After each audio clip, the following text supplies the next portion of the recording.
Pernahkah kamu merasa tidak dianggap, bahkan oleh keluargamu sendiri? Menjadi bayangan di rumah sendiri, sementara semua pujian hanya untuk orang lain. Begitulah hidup Alia, gadis bertubuh gendut yang selalu diremehkan, dihina, dan diperlakukan seolah tidak pernah ada. Ia disisihkan, bahkan cinta yang seharusnya menjadi miliknya, direbut oleh adik kandungnya sendiri. Namun, bukannya hancur, Alia justru memilih bangkit. Dia bertekad membalas semua penghinaan itu dengan cara paling elegan, menjadi versi terbaik dari dirinya sendiri. Inilah kisah tentang luka yang menjelma menjadi kekuatan. Tentang balas dendam yang tak butuh air mata atau kebencian. Dan tentang seorang wanita yang akhirnya membuktikan bahwa balasan terbaik adalah keberhasilan. Selamat datang di Gemiteling, tempat di mana setiap luka punya cerita, dan setiap cerita punya makna. Mari kita mulai. Langit sore itu berwarna jingga pucat, tapi di dalam rumah megah keluarga Pradipta, suasana justru dingin. Alia duduk sendirian di ujung meja makan, menatap nasi di piringnya yang sudah dingin sejak tadi. Suara tawa riang terdengar dari sisi lain meja, tawa ibunya dan adiknya, Dina, yang baru saja pulang dari acara pemotretan majalah remaja. Sang ibu memuji Dina tanpa henti, membicarakan betapa cantik dan berbakatnya gadis itu. Sementara Alia, seperti biasa, tak disapa, tak ditanya kabarnya, bahkan seolah keberadaannya tidak pernah diakui. Kalau saja kamu bisa jaga badan seperti Dina, ucap sang ibu datar tanpa menatapnya. Siapa tahu ada yang mau juga sama kamu, Alia. Kalimat itu menghantam jantung Alia lebih keras dari tamparan. Ia menunduk, menahan air mata yang sudah menggantung di pelupuk. Setiap kata dari ibunya adalah pengingat bahwa ia bukan anak kebanggaan. Tubuh gendutnya, kulitnya yang tak secerah adiknya, menjadi alasan mereka memperlakukannya seperti bayangan yang memalukan. Dalam rumah sebesar itu, Alia selalu merasa sempit karena tidak ada ruang bagi dirinya untuk dihargai. Satu-satunya cahaya dalam hidup Alia adalah Raka, pria baik hati yang dijodohkan dengannya sejak kecil oleh sang ayah. Raka selalu bersikap lembut dan sering berkata bahwa ia menyukai Alia karena hatinya yang tulus. Alia mencintainya dalam diam, percaya bahwa suatu hari nanti, Raka akan menjadi orang pertama yang benar-benar melihatnya, bukan tubuhnya, bukan kekurangannya, tapi dirinya apa adanya. Namun takdir rupanya memiliki cara kejam untuk menguji hati yang tulus. Suatu malam, saat Alia tengah membantu menyiapkan hidangan makan malam, ia mendengar percakapan dari ruang tamu. Sang ibu sedang berbicara dengan Raka dan orang tuanya. Kami rasa, lebih cocok kalau Raka dijodohkan dengan Dina, kata sang ibu dengan nada yakin. Mereka serasi, sama-sama menarik, dan tentu akan menjadi pasangan sempurna. Alia terdiam di balik pintu, tubuhnya gemetar. Yang lebih menyakitkan bukanlah usulan itu, melainkan kenyataan bahwa Raka hanya terdiam, tanpa membela, tanpa menolak, hanya menerima. Malam itu, Alia menangis untuk terakhir kalinya. Ia berlutut di kamarnya, menatap dirinya di cermin dengan mata bengkak dan wajah sembab.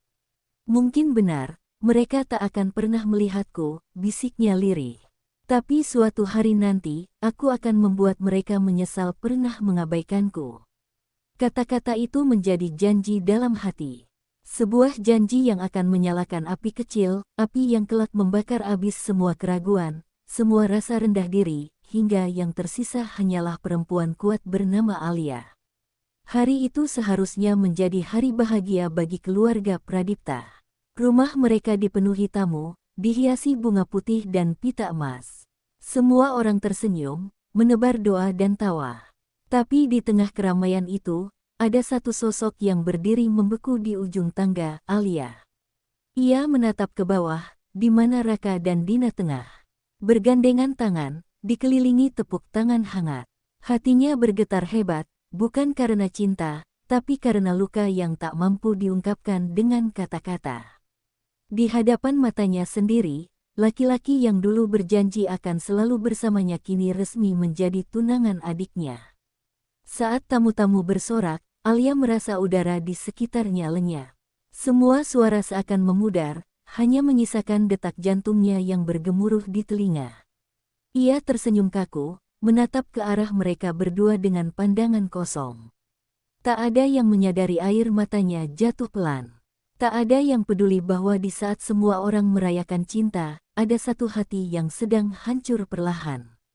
Sang ibu bahkan menyapanya dengan senyum sinis, seolah berkata, "Lihat, inilah yang pantas kau dapatkan karena tak sempurna." Malamnya, setelah semua tamu pulang, Alia duduk di taman belakang sendirian. Lampu taman remang-remang menerangi wajahnya yang penuh air mata. "Kenapa aku nggak cukup baik?" tanyanya lirih pada dirinya sendiri. Ia menatap langit gelap yang tak memberi jawaban apapun.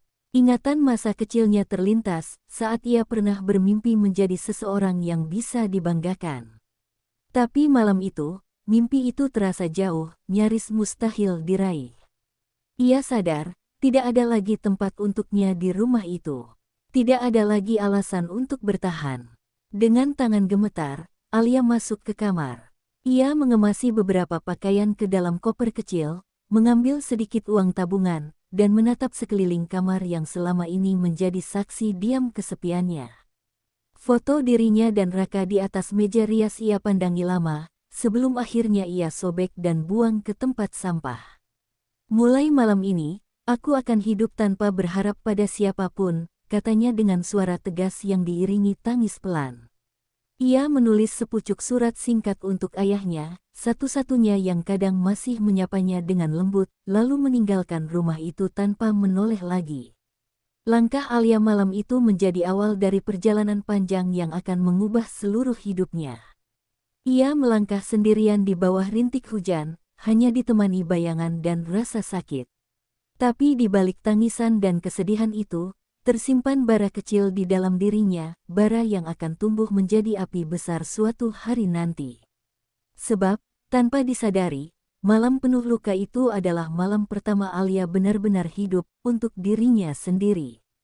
Pagi itu, Alia terbangun di kamar kos sempit berukuran 3 kali 4 meter, jauh dari kemewahan rumah yang dulu ia tinggali.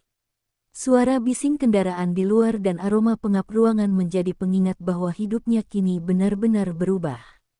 Tidak ada lagi makanan hangat yang disiapkan pembantu, tidak ada lagi tempat nyaman untuk berlindung. Semua harus ia usahakan sendiri. Tapi anehnya, di balik rasa takut dan sepi itu, ada sedikit ketenangan yang belum pernah ia rasakan sebelumnya, kebebasan.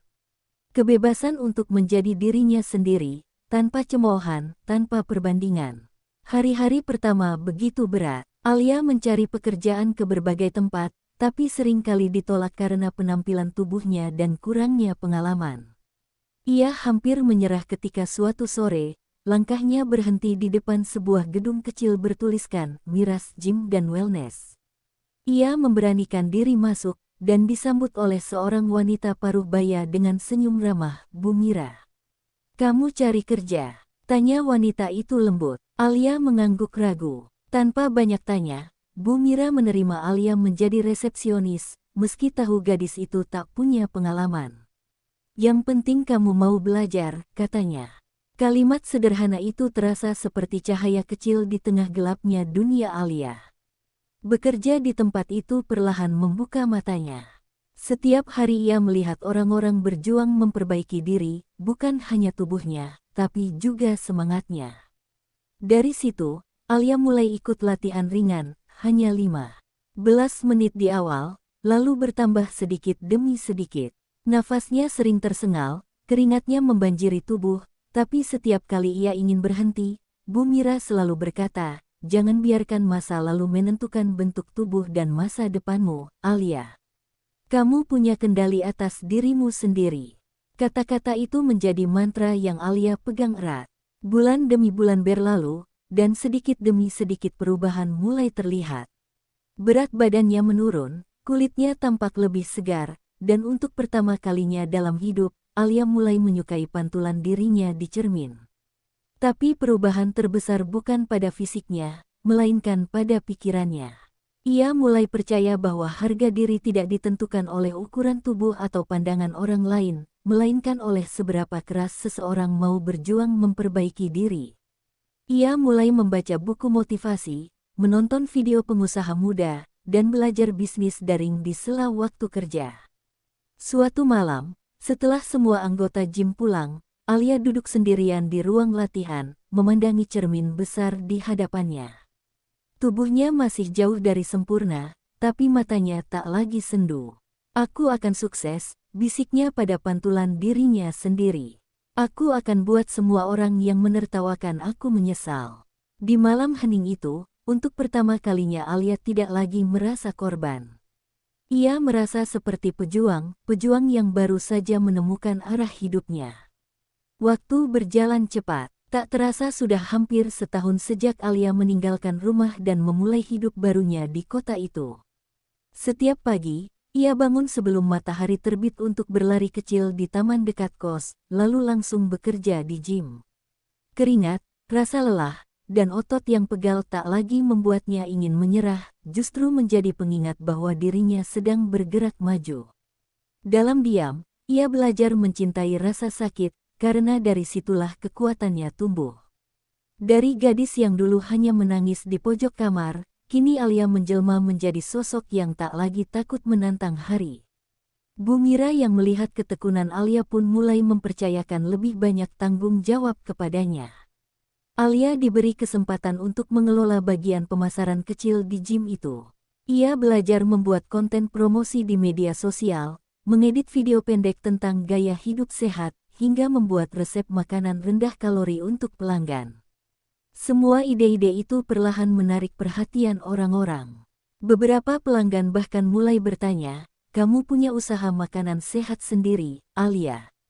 Pertanyaan itu membuat hatinya bergetar, benih mimpi baru mulai tumbuh di dalam dirinya. Malam demi malam, Alia sibuk bereksperimen di dapur kosnya. Ia mencoba berbagai resep, dari smoothies, salad, hingga kue rendah gula, semua dengan cita rasa yang tetap lezat. Ia memotret hasil kreasinya dengan ponsel sederhana, lalu mengunggahnya ke media sosial dengan nama akun @fitbitepialia. Awalnya hanya dilihat segelintir orang, tapi lama-lama banyak yang tertarik. Mereka bukan hanya penasaran pada makanannya, tapi juga pada sosok di baliknya, wanita muda yang membagikan kisah transformasinya dari yang dulu diremehkan menjadi yang kini menginspirasi. Tak disangka, suatu hari salah satu unggahan Alia menjadi viral. Foto perbandingan dirinya dulu dan sekarang tersebar luas dengan caption, "Dendam terbaik adalah mencintai diri sendiri." Ratusan komentar bermunculan, sebagian kagum, sebagian tak percaya. Alia membaca semuanya dengan mata berkaca-kaca. Ia tak menyangka perjuangan yang dulu penuh air mata kini menjadi kekuatan bagi orang lain.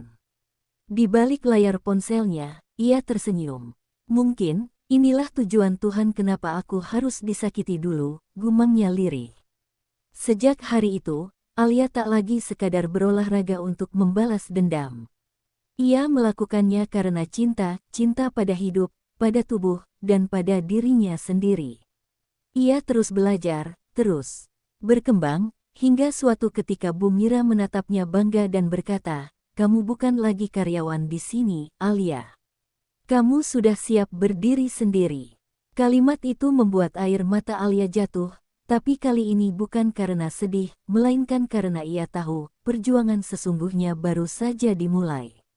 Setelah mendapatkan restu dari Bu Mira, Alia memantapkan langkahnya untuk membangun usahanya sendiri.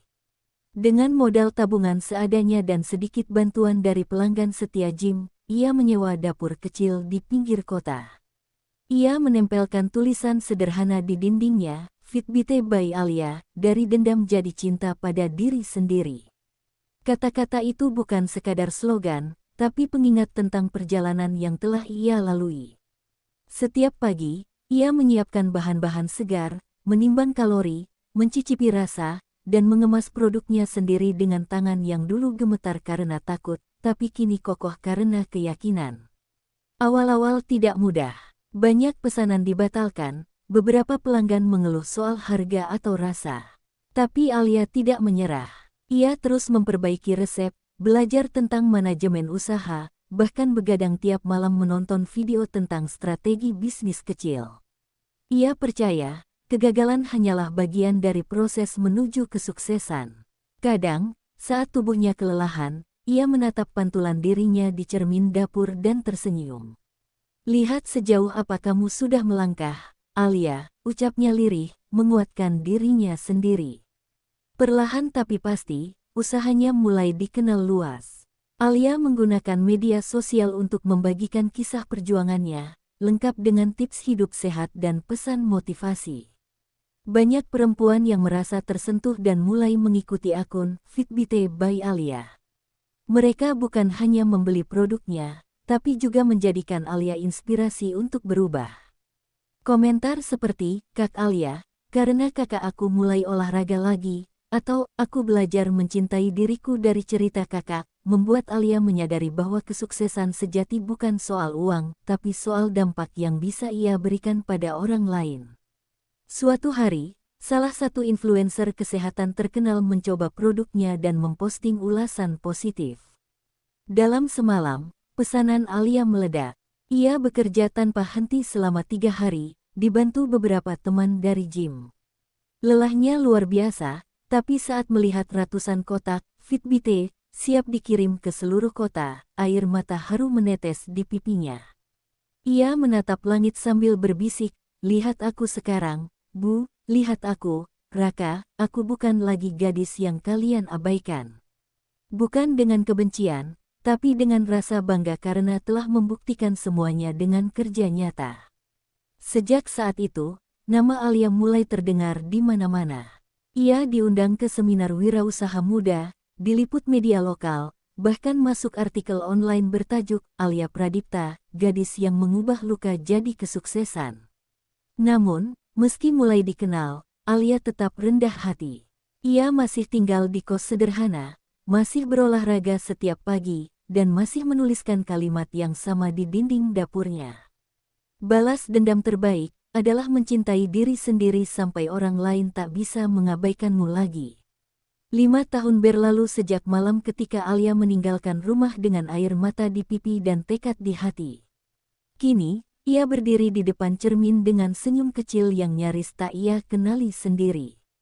Tubuhnya kini ideal, kulitnya bersinar, dan sorot matanya penuh keyakinan. Semua usaha kerasnya tak sia-sia, dari latihan berat, kerja tanpa tidur, hingga luka yang ia ubah menjadi semangat. Alia bukan lagi gadis gendut yang dulu diremehkan, melainkan sosok wanita berkelas dengan aura kuat yang terpancar dari dalam dirinya. Dunia kini mengenalnya sebagai Alia Pradipta, pengusaha muda sukses di bidang gaya hidup sehat. Kesuksesan Fitbit by Alia semakin melejit. Produknya tidak hanya dijual secara lokal, tapi sudah dikirim ke berbagai kota besar. Ia memiliki tim profesional, kantor pusat modern, dan bahkan cabang bisnis baru di bidang kecantikan alami. Alia menjadi pembicara di berbagai seminar motivasi, tampil di televisi, dan masuk dalam daftar top 10 Young Entrepreneurs of the Year. Namun di balik semua itu, ia tetap Alia yang sama, yang masih mengingat setiap penghinaan, bukan untuk dendam, tapi sebagai pengingat betapa jauh ia telah berjalan.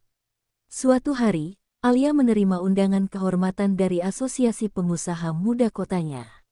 Acara besar itu akan dihadiri oleh tokoh-tokoh penting, termasuk keluarga Pradipta, keluarganya sendiri. Saat membaca daftar tamu, matanya berhenti pada satu nama, Raka Wijaya. Hatinya bergetar sejenak, tapi ia tersenyum tipis. "Baiklah," bisiknya di depan kaca. "Kalau takdir ingin mempertemukan kita lagi, aku akan datang, tapi kali ini, bukan sebagai Alia yang dulu." Malam itu, ruangan ballroom hotel mewah dipenuhi cahaya lampu dan sorak kagum. Saat nama Alia Pradipta disebut sebagai penerima penghargaan, pengusaha termuda dan tersukses di kota raya, semua mata tertuju padanya. Langkahnya mantap, anggun dalam balutan gaun putih sederhana namun elegan. Suara bisik-bisik memenuhi ruangan. Banyak yang tak percaya wanita secantik itu dulunya hanyalah gadis pemalu dan gemuk yang tak dianggap. Di antara kerumunan, Raka menatapnya dengan wajah terkejut, sementara Dina menunduk dengan tatapan canggung. Alia menatap sekilas, tanpa marah, tanpa dendam, hanya ketenangan yang menusuk. Saat berdiri di atas panggung, Alia tersenyum dan berkata di depan mikrofon. Dulu, saya pernah diremehkan karena penampilan saya.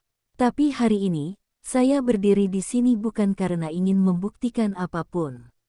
Saya hanya ingin menunjukkan bahwa tidak ada yang tidak mungkin, selama kita mencintai diri sendiri dengan cara yang benar. Tepuk tangan bergemuruh memenuhi ruangan, sementara di antara kerumunan itu, orang-orang yang dulu pernah melukainya hanya bisa menunduk malu. Malam itu, Alia tak hanya menerima penghargaan, tapi juga kemenangan sejati, pengakuan tanpa harus merendahkan siapapun. Setelah acara penghargaan itu berakhir, Alia menuruni panggung dengan langkah tenang. Di sekelilingnya, orang-orang datang menyalami, memuji, dan meminta foto bersama. Tapi di antara kerumunan itu, sepasang mata menatapnya tak berkedip mata Raka. Lelaki yang dulu menjadi sumber luka sekaligus cinta pertamanya. Wajahnya tampak lebih dewasa, tapi ada gurat penyesalan yang jelas di sana. Begitu banyak kata yang tampak ingin ia ucapkan, namun tertahan di tenggorokan. Alia hanya menatapnya sekilas, lalu tersenyum sopan, seperti menatap seseorang yang dulu pernah ia kenal, tapi sudah bukan bagian dari hidupnya lagi. Selamat, Alia, suara Raka terdengar pelan, nyaris bergetar. Alia menoleh perlahan. Terima kasih, jawabnya singkat, suaranya lembut namun berjarak. Raka menatapnya lama, seolah berusaha mencari sosok gadis gendut yang dulu ia abaikan di balik wanita elegan yang kini berdiri di hadapannya. Kamu sangat berbeda, ucapnya lirih. Alia tersenyum tipis. Aku memang sudah berubah. Tapi ternyata, yang paling berubah bukan tubuhku, melainkan caraku melihat dunia.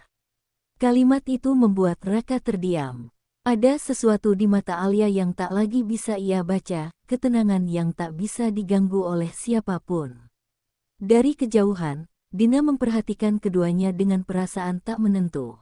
Ia tahu kakaknya kini jauh lebih cantik dan sukses darinya. Hidupnya bersama Raka pun tak seindah yang dulu ia bayangkan. Rumah tangga mereka penuh pertengkaran, bisnis keluarga mereka mulai goyah, dan kini ia harus menyaksikan kakak yang dulu ia remehkan berdiri di puncak kesuksesan.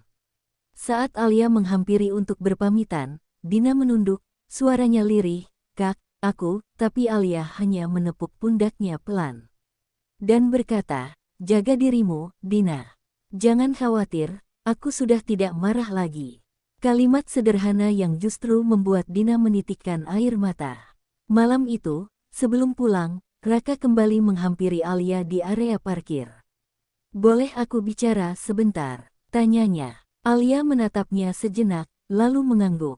Mereka berbicara di bawah lampu jalan yang temaram, seperti dua orang asing yang terikat oleh kenangan lama. Raka menatap tanah, suaranya penuh penyesalan. "Aku bodoh. Aku pikir kebahagiaan hanya datang dari kesempurnaan. Tapi aku salah, Alia, yang sempurna justru kamu, yang tetap bisa berdiri meski dunia menertawakanmu." Alia tersenyum lembut. "Kamu nggak perlu menyesal, Rak. Kalau dulu kamu nggak meninggalkan aku, mungkin aku nggak akan jadi seperti sekarang." Raka terdiam, sementara angin malam berhembus pelan di antara mereka.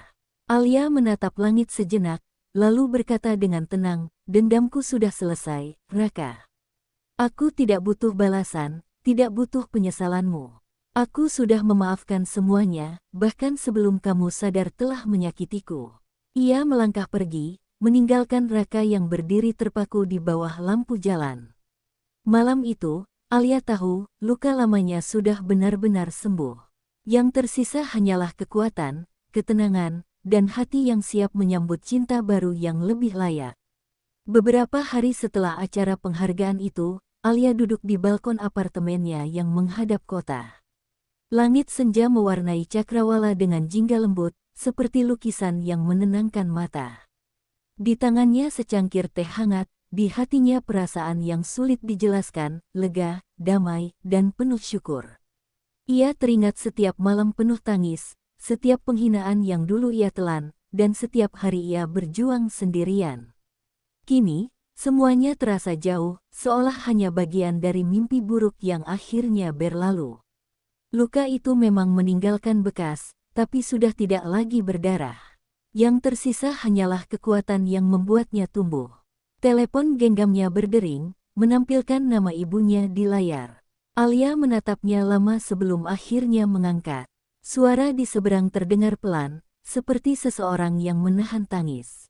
"Alia, Mama minta maaf. Mama salah selama ini. Kami semua salah." Hening sesaat, hanya suara napas yang terdengar.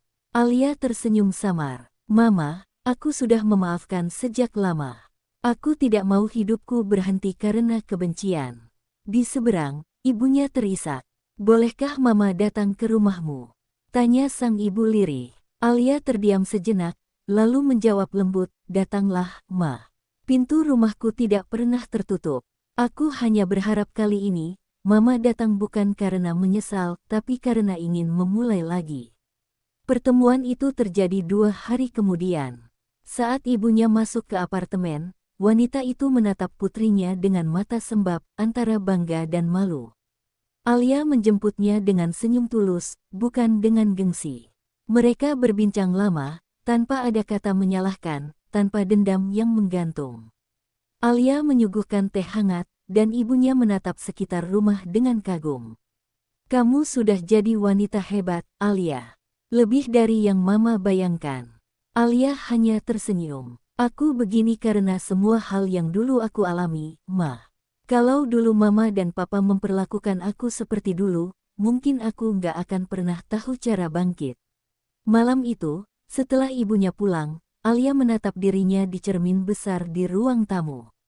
Wajah cantik dengan tubuh ideal kini memantul sempurna di depan matanya. Tapi yang paling ia lihat bukan perubahan fisiknya, melainkan kekuatan di balik tatapan matanya sendiri. Ia sadar, balas dendam yang terbaik bukan hanya membuat orang lain menyesal, tapi membuat diri sendiri berharga tanpa mereka. Kini, ia bukan lagi Alia yang mencari pengakuan. Ia adalah Alia yang mencintai dirinya sendiri sepenuhnya. Dalam diamnya malam, Alia menulis di jurnal pribadinya, "Aku tidak akan pernah melupakan rasa sakit itu, tapi aku juga tidak akan membiarkannya menguasai hidupku. Karena setiap luka yang dulu aku punya, kini telah berubah menjadi sayap yang membawaku terbang." Dan untuk pertama kalinya setelah bertahun-tahun, Alia menutup buku hariannya dengan senyum tulus tanpa sisa air mata. Suatu pagi yang cerah, Alia menghadiri seminar kewirausahaan di salah satu universitas ternama. Ia diundang sebagai pembicara tamu, sosok inspiratif yang kisahnya banyak dijadikan motivasi oleh generasi muda. Di sela acara, matanya tertuju pada seorang pria yang tampak memperhatikan presentasinya dengan antusias. Usai seminar, pria itu menghampirinya sambil tersenyum hangat. "Presentasi kamu luar biasa," katanya sopan. "Aku Arsen, dosen tamu di Fakultas Ekonomi. Senang akhirnya bisa bertemu langsung dengan Alia yang selama ini cuma aku baca di artikel bisnis." Senyum ramah itu terasa tulus, berbeda dari tatapan laki-laki yang dulu menilai Alia hanya dari penampilan. Seiring waktu, Alia dan Arsen sering bertukar pikiran, membahas ide, proyek, bahkan visi hidup. Dari situ Alia mulai merasakan sesuatu yang sudah lama hilang, rasa nyaman. Arsen tidak pernah memujinya berlebihan, tapi selalu menghargai setiap pandangan dan kerja kerasnya. Ia tidak datang membawa janji manis, melainkan ketenangan. Saat mereka duduk di kafe sederhana suatu sore, Arsen berkata, "Aku suka cara kamu melihat hidup, Alia. Kamu kuat, tapi tetap punya hati yang lembut." Kalimat itu membuat Alia terdiam. Untuk pertama kalinya, ia merasa dicintai bukan karena transformasinya, tapi karena jati dirinya yang sesungguhnya. Hari-hari berjalan begitu alami. Alia perlahan membuka hatinya yang dulu tertutup rapat. Ia tak lagi takut mencintai, karena kini ia tahu, cinta yang benar tidak menyakiti, tidak menuntut, dan tidak mengubah siapa dirinya. Arsen sering menemaninya olahraga pagi, mendukung setiap proyek bisnis baru, dan bahkan ikut mengelola yayasan sosial yang didirikan Alia untuk membantu perempuan muda bangkit dari keterpurukan. Mereka bukan sekadar pasangan, tapi dua jiwa yang saling mendorong untuk tumbuh lebih baik. Suatu malam, setelah menghadiri acara amal, Arsen mengajak Alia berjalan di taman kota. Di bawah cahaya lampu taman yang temaram, ia menggenggam tangan Alia perlahan. Alia, aku tahu kamu sudah melalui banyak hal. Aku nggak datang untuk menggantikan siapapun, tapi kalau kamu izinkan, aku ingin jadi orang yang menemani perjalananmu ke depan. Mata Alia berkaca-kaca. Tidak ada janji manis, tidak ada paksaan, hanya ketulusan yang terasa begitu dalam. Ia mengangguk pelan. Aku siap membuka hati lagi, Arsen. Tapi kali ini, bukan karena aku butuh diselamatkan, tapi karena aku ingin berjalan bersama. Malam itu menjadi titik baru dalam hidup Alia. Cinta datang bukan untuk mengobati luka, tapi untuk menemani kesembuhan. Ia sadar, Tuhan tidak pernah mengambil sesuatu tanpa menyiapkan yang jauh lebih baik. Dan kini, di samping Arsen, ia menemukan arti sebenarnya dari kebahagiaan, yang tumbuh bukan dari balas dendam, tapi dari penerimaan dan cinta yang tulus. Nama Alia kini menjadi simbol kekuatan dan kebangkitan di seluruh kota. Setiap media memberitakannya, bukan hanya karena kekayaannya yang luar biasa di usia muda, tapi juga karena perjalanannya yang penuh luka dan perjuangan. Ia sering diundang menjadi pembicara di berbagai acara motivasi, membagikan kisah nyata tentang bagaimana seseorang bisa berubah tanpa perlu membalas dendam dengan kebencian.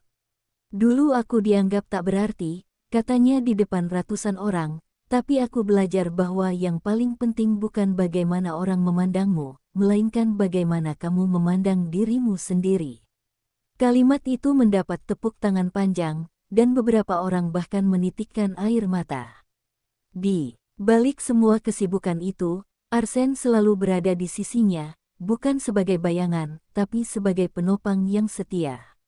Ia tahu kapan harus memberi ruang dan kapan harus menggenggam tangan Alia agar tetap kuat. Mereka membangun yayasan bersama, membuka beasiswa untuk perempuan yang pernah diremehkan atau mengalami kekerasan verbal karena penampilan. Setiap kali melihat para gadis itu tersenyum, Alia merasa hidupnya kini benar-benar bermakna. Ia tidak lagi ingin membuktikan apapun pada dunia, karena dunia kini sudah menyaksikan sendiri hasil perjuangannya. Suatu hari, ia diundang untuk menerima penghargaan Wanita Inspiratif Nasional.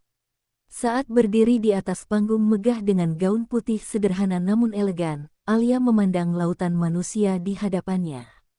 Dalam hatinya, ia berbisik pelan, inilah aku yang dulu kalian abaikan. Tapi kali ini bukan dengan nada dendam, melainkan rasa syukur. Ia mengucapkan terima kasih kepada semua orang yang pernah menjatuhkannya, karena tanpa mereka, ia takkan pernah berdiri setegak ini. Kamera menyorot wajahnya yang penuh ketenangan, dan dalam sekejap, kisahnya menjadi viral di seluruh negeri. Setelah acara itu, Alia duduk di mobil bersama Arsen. Ia terdiam lama, menatap piala kecil di tangannya. Dulu aku bermimpi ingin membuat mereka menyesal, katanya lirih. Tapi sekarang aku sadar, kebahagiaan terbesar justru saat aku nggak lagi butuh pembuktian. Arsen tersenyum sambil menggenggam tangannya. Itu karena kamu sudah menang, Alia. Bukan dari mereka, tapi dari dirimu sendiri. Kalimat itu membuat Alia menatapnya dengan mata berbinar. Ia tahu, kini hidupnya tidak lagi tentang balas dendam, tapi tentang memberi arti bagi orang lain. Dan malam itu, di bawah langit kota yang dipenuhi cahaya, Alia menatap keluar jendela mobil dengan senyum damai. Kota yang dulu menjadi saksi penderitaannya, kini menjadi saksi kebangkitannya. Ia sadar, perjalanan hidupnya belum berakhir, karena masih banyak orang di luar sana yang butuh kisah seperti miliknya untuk percaya bahwa luka bisa berubah menjadi kekuatan. Suatu sore yang tenang, Alia menerima undangan tak terduga. Sebuah surat sederhana tanpa kop resmi, hanya bertuliskan, kami ingin bertemu, sekali saja. Keluargamu. Tangannya sempat bergetar saat membaca kalimat itu. Bertahun-tahun berlalu sejak ia meninggalkan rumah dengan hati hancur, kini mereka memintanya untuk datang. Arsen, yang melihat ekspresi Alia berubah, hanya menggenggam tangannya lembut. Pergilah, Alia. Mungkin ini waktunya kamu benar-benar menutup bab lama dalam hidupmu, katanya penuh pengertian. Alia menatapnya, lalu mengangguk pelan. Ia tahu, ini bukan lagi soal dendam, melainkan tentang keberanian untuk memaafkan sepenuhnya. Ketika ia tiba di rumah masa kecilnya, aroma masa lalu seolah menyeruak kembali. Dina menyambutnya di depan pintu dengan mata berkaca-kaca. Wajahnya terlihat lebih lelah dari terakhir kali Alia melihatnya. Kak, suara itu nyaris tak terdengar. Alia hanya tersenyum lembut dan memeluknya. Tak ada amarah, tak ada air mata yang ditahan. Aku sudah lama menunggumu minta maaf, Din. Tapi aku juga sudah lama memaafkan, bahkan sebelum kamu datang, ucap Alia dengan suara bergetar. Dina menangis di pelukannya, mengulang kata maaf berkali-kali, seolah ingin menghapus semua dosa masa lalu yang dulu menghancurkan hubungan mereka. Tak lama, Raka muncul dari ruang tamu dengan langkah pelan. Wajahnya penuh penyesalan, mata sembab karena terlalu lama menyimpan beban rasa bersalah. Alia, aku nggak pantas ngomong apapun, tapi izinkan aku minta maaf. Aku menghancurkanmu dulu, dan aku tahu penyesalan ini nggak akan pernah cukup, katanya lirih. Alia menatapnya lama, tapi yang ia rasakan kini bukan lagi sakit, melainkan iba. Kamu nggak perlu meminta maaf untuk membuatku lega, Raka. Aku sudah berdamai dengan semuanya. Tapi kalau kamu mau berubah, maka jadikan penyesalanmu itu alasan untuk jadi orang yang lebih baik. Raka hanya bisa menunduk, menangis tanpa suara. Ia sadar, Alia sudah berada di tempat yang tak bisa dijangkau oleh penyesalan siapapun. Sore itu berubah menjadi malam penuh percakapan dan air mata. Ayah dan ibunya pun akhirnya keluar menemui Alia, dengan wajah yang sama-sama menua dan penuh rasa bersalah. Mereka meminta maaf karena dulu membeda-bedakan anak sendiri hanya karena penampilan. Alia tak sanggup menahan haru. Ia menggenggam tangan kedua orang tuanya dan berkata pelan, aku sudah memaafkan, Ma, Pa. Karena kalau aku masih menyimpan benci, aku nggak akan pernah bisa tumbuh sejauh ini. Pelukan panjang pun terjadi, di tengah tangis dan harapan baru. Luka lama yang dulu membusuk perlahan disembuhkan oleh ketulusan dan maaf yang tulus. Malam itu, ketika Alia kembali ke mobil, Arsen sudah menunggunya di depan gerbang. Ia hanya membuka tangannya tanpa berkata apa-apa, dan Alia langsung memeluknya.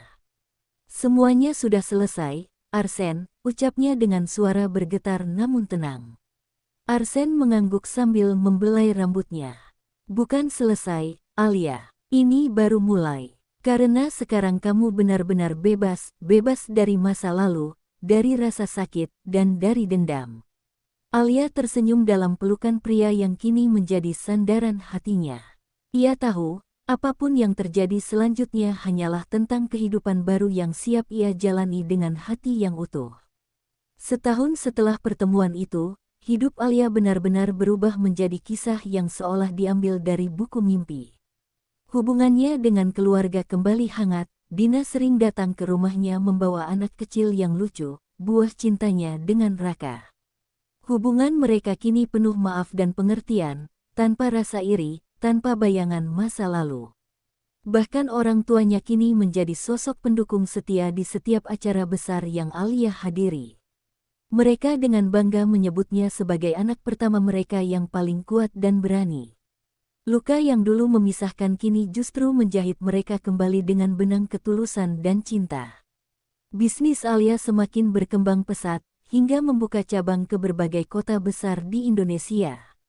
Ia menjadi ikon perempuan mandiri yang sukses bukan karena ingin membuktikan sesuatu, tapi karena cinta pada diri sendiri.